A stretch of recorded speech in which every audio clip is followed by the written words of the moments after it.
Bonjour à toutes et à tous, je suis ravie de vous retrouver aujourd'hui pour parler des énergies du mois de juin 2020, les énergies au niveau astrologique d'un mois qui s'annonce assez riche puisque nous aurons ce mois-ci déjà deux éclipses. On aura les solstices d'été pour l'hémisphère nord, on aura Vénus qui arrête de rétrograder, on aura Mars qui rentre dans le signe du Bélier où il va rester pendant 6 mois. Et on aura plein d'autres choses intéressantes, une rétrogradation de Mercure, donc vraiment plein d'événements qui ont l'air et qui s'annoncent assez passionnants et surtout vraiment intéressants pour nous aider à travailler de manière introspective sur voilà, nos processus et nos évolutions internes personnelles et bien sûr spirituelles. Donc, j'ai essayé de découper ça un peu en semaines, mais j'ai l'impression que ça colle pas à chaque fois, vraiment. Donc, voilà, la première semaine, en tout cas, pour moi, il y a vraiment cette énergie on va dire, des nettoyages, des purifications, de nouveaux départs, en fait, parce que on commence le mois par un Venus Star Point. Donc, c'est la conjonction entre Vénus et le Soleil. Si vous connaissez pas ces choses-là, je vous invite à aller voir sur mon compte Instagram, le Bulletin des Étoiles. J'ai fait un live sur quelle était l'énergie, qu'est-ce que ça voulait dire. Mais en tout cas, très rapidement, c'est la purification, un peu une mise à jour de nos désirs dans un cycle assez important qui a débuté il y a 8 ans, donc en 2012, et du coup qui est en train de se fermer maintenant et qui ouvre un nouveau cycle d'ici juin 2028, puisque c'est 8 ans à partir de maintenant. Et donc vraiment, il y a cette énergie-là voilà, de purification, de nettoyage. Et là, cette même semaine, en fait, on a une éclipse des pleines lunes en Sagittaire. Donc ça va être le 5 juillet dans le degré 15 du Sagittaire. Et en fait, c'est une pleine lune qui vient fermer un cycle qui a commencé en novembre, fin de novembre, le 26 novembre de l'année dernière, et qui nous invitait justement à nous poser des questions sur notre nord de vie, sur notre direction, sur notre quête personnelle, et qui vient maintenant justement nous interroger, en tout cas nous faire coucou et nous aider à lâcher en fait tout ce qui n'est plus aligné vraiment avec notre nouveau moi, parce que c'est sûr que le 26 novembre dernier on n'était pas les mêmes personnes qu'on est aujourd'hui, avec ces 6 mois complètement fous qui se sont passés dans la vie de tout le monde au niveau collectif et au niveau individuel. Donc maintenant il y a vraiment cette idée de faire une mise à jour de nos désirs et de nos intentions, de nos objectifs de vie. Donc ça, c'est les deux événements très importants de la première semaine. La deuxième semaine, c'est un peu plus calme. On n'a pas grand-chose comme ça très très fort, mais on a quand même quelques aspects à Neptune en Poisson. Le Soleil est carré à Neptune, et puis il y aura une conjonction entre Mars et Neptune. Pour moi, ceci nous demande d'aller voir un peu plus loin que nos processus peut-être d'introspection personnelle, de développement personnel, et aller peut-être voir un niveau un petit peu plus spirituel de ce qui est en train de se passer au niveau de notre foi, en fait, de nos croyances, vraiment et aussi de notre capacité à faire ce travail qu'on est tous invités à faire depuis plusieurs mois déjà, qui est celui d'ouvrir notre cœur, celui de vraiment connecter plus profondément avec notre être spirituel et avec notre âme, pour arrêter de fonctionner avec l'ancien schéma peut-être qui était beaucoup basé sur les structures du passé, on va dire, sur les critères de réussite, les paradigmes de la société, les critères de réussite sociale, de reconnaissance, voilà, de travail, de sacrifice, des choses comme ça, pour aller vers quelque chose de beaucoup plus authentique, de beaucoup plus essentiel, n'est-ce pas?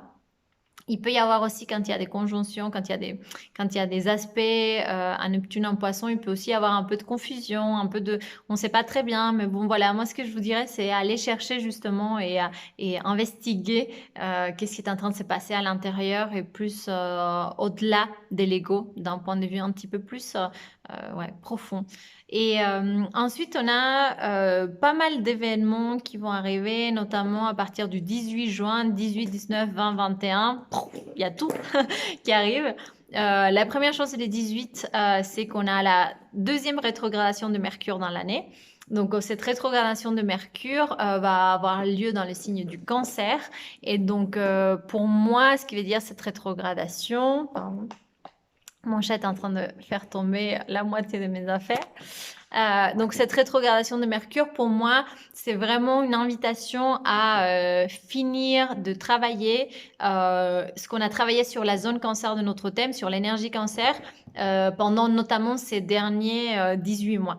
Donc comme vous le savez, depuis novembre 2018, il y a eu les nœuds lunaires, donc notre chemin de vie, les points qui nous indiquent notre chemin de vie, qui ont été un cancer et capricorne. Donc la zone cancer de notre thème a été vraiment un focus. Donc le cancer, ça, bien sûr, ça nous parle de notre foyer, de notre maison, de notre famille, aussi de nos émotions, de notre rapport à nos émotions. Et donc avec le nœud nord là-dedans, on a dû revenir à un moment vraiment dans notre foyer. Et ça, c'était très littéral, pardon, pour beaucoup de personnes et pour la plupart du monde. Et on a dû revenir dans notre foyer.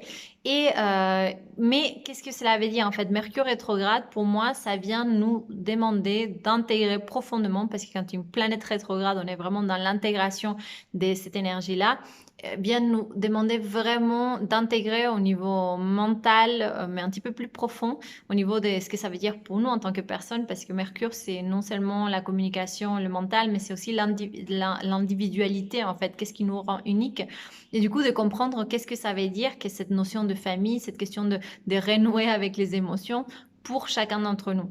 C'est vraiment comme si on faisait une révision des thèmes qu'on a vus pendant ces dernières années, ces 2 dernières années, grosso modo, mais surtout en 2019.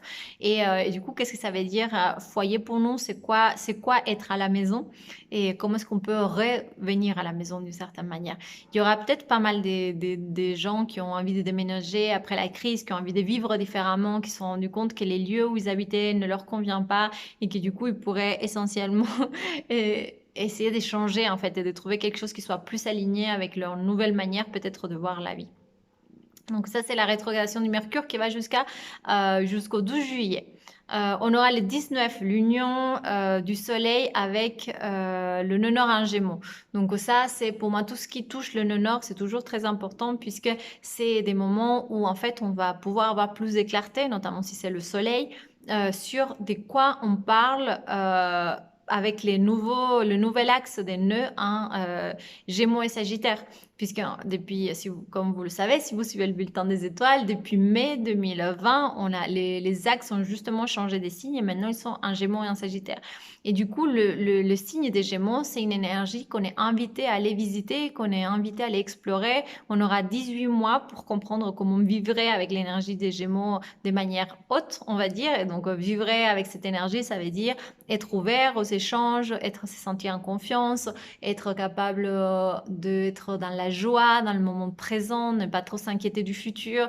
C'est une énergie qui a été pas mal bouleversée à cause de la crise ces derniers temps, et même après le confinement, j'ai eu beaucoup de personnes qui m'ont dit non, mais moi j'ai pas envie de sortir, de voir du monde, j'ai peur voilà, d'être contagiée, des choses comme ça. Donc en fait, c'est une énergie qui est vraiment mise à mal aujourd'hui. Et donc à chaque fois que le nœud nord va être activé, donc comme vous le savez, on est en période des éclipses, ce qui vient activer généralement ces nœuds nord. Du coup, on va savoir un peu plus de quoi il s'agit. Et personnellement, pour chacun, ça, c'est bien sûr, c'est l'énergie des Gémeaux globalement pour tous, mais pour chacun, selon son thème de naissance, bah, ça va vouloir dire aller plus vers une zone de votre vie, que ça soit vous développer plus en termes professionnels ou en termes des positionnements sociaux, ou au contraire aller plus dans votre foyer, ou au contraire vous recentrer plus sur le couple. En fait, et ça dépend un peu de chaque personne. Si vous voulez savoir exactement de quoi ça parle pour vous, je vous invite à aller voir mon atelier sur les nœuds, sur ce nouveau cycle des nœuds lunaires en Gémeaux et en Sagittaire, où j'expliquais pour chaque personne, selon où ça se trouve, ces aspects-là, qu'est-ce que ça veut dire comme chemin et comme défi d'évolution. Ensuite, on a les solstices d'été et juste après les solstices, l'entrée du soleil en cancer, on a une éclipse de nouvelle lune, donc c'est une éclipse solaire dans le degré 0 du cancer. Cette éclipse-là, elle me semble être assez importante pour plusieurs personnes, mais aussi il me semble qu'il y aura peut-être des répercussions au niveau collectif. Pourquoi elle est importante? Déjà parce qu'on aura 2 nouvelles lunes en cancer, celle-ci du 21 juin et une le 20 juillet. cette première nouvelle lune sera éclipse. Et pour moi, elle vient vraiment clôturer en fait et donner une nouvelle. Quand on ferme un cycle, c'est parce qu'on ouvre un autre. Ou plutôt, quand on ouvre un cycle, c'est parce qu'on vient de fermer un autre. Pour moi, cette nouvelle lune en cancer, elle a beaucoup d'énergie, des guérisons au niveau justement des questions de famille, aux questions des questions des lignées, pardon, notamment féminines, des émotions. Ça nous demande d'aller faire un travail des guérisons et d'ouverture du cœur et vraiment de réconnexion avec, ouais, comme un travail doux en fait de réconnexion à nous et de réconnexion aux personnes que l'on aime et à des personnes proches et à cette notion de foyer, de ce que cela veut dire pour chacun. J'ai fait une classe sur les éclipses, sur la saison des éclipses, où j'ai détaillé un peu les énergies de chaque nouvelle lune et pleine lune de cette saison des éclipses. Donc, on aura 3 éclipses. La troisième est en juillet, les 5. Donc, je vous invite à voir. Elle est disponible gratuitement sur mon Instagram. Vous pouvez aller voir cette masterclass. Et ensuite, on aura voilà, la rétrogradation de Neptune jusqu'au 28 novembre. Ça se sent pas énormément au niveau individuel, mais bon, le travail sur la foi et des choses comme ça, vont de toute manière être importantes en juin, je pense, la foi et le côté spirituel. Après le 25 juin, on a Vénus qui reprend sa course au direct.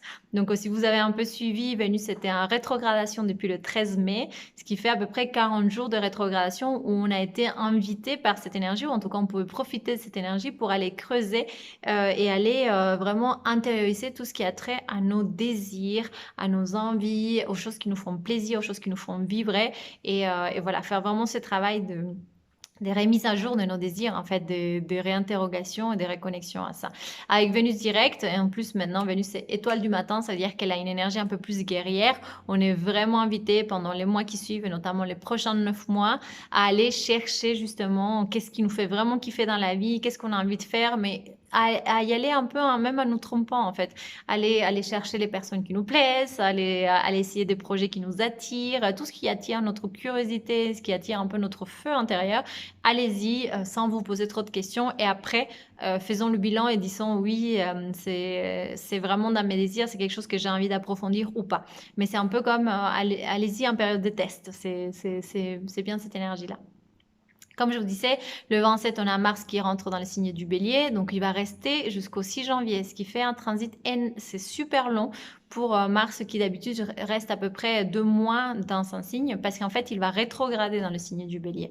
Et Mars dans le signe du Bélier est assez confortable puisque c'est son signe, mais c'est quand même une énergie, sinon active, assez de lutte, quoi. Et dans le Bélier, vous savez, pour ceux qui suivent un peu, Mars va venir créer des tensions, notamment en octobre, en septembre-octobre, sur les planètes qui sont en Capricorne. En Capricorne, on a Pluton, en Capricorne, on a Jupiter, en Capricorne, on a aussi Saturne qui va revenir dans le Capricorne parce qu'il était parti un petit peu dans le Verseau et après il revient parce qu'il est en rétrogradation. Et en fait, c'est là, ça annonce voilà, je ne sais pas si des bouleversements encore plus au niveau collectif, mais en tout cas des énergies, des révoltes, des colères, des énergies des manifestations, des soulèvements des peuples, des énergies aussi même chez nous, au niveau personnel, des énergies un peu de colère, des rages. Voilà. Et tout ça, ça va contribuer, en tout cas ça vient mettre en tension avec tous les changements des systèmes qu'on est en train de vivre, que ce soit le système économique, de santé, voilà. En tout cas, c'est pas en juin que ça va se passer, c'est sûr, c'est plutôt à l'automne, mais Mars rentre dans le Bélier à la toute fin de juin, donc on va commencer petit à petit à sentir cette énergie. Et le mois se finit, mais l'influence du coup va être plutôt sur juillet, avec la deuxième union entre Jupiter rétrograde et Pluton rétrograde.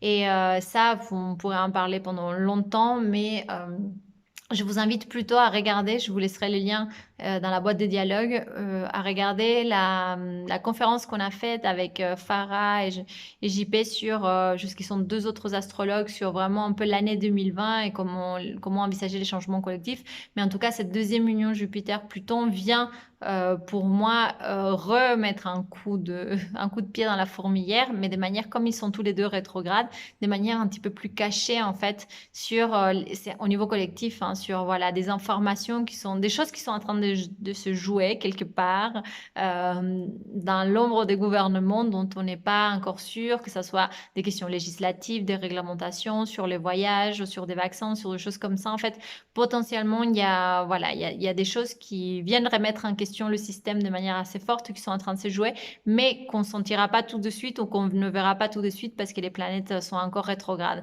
Et il y a une troisième union qui aura lieu entre Jupiter et Pluton, qui aura lieu du coup dans quelques mois, et je pense qu'à ces moments-là, les choses seront beaucoup plus claires.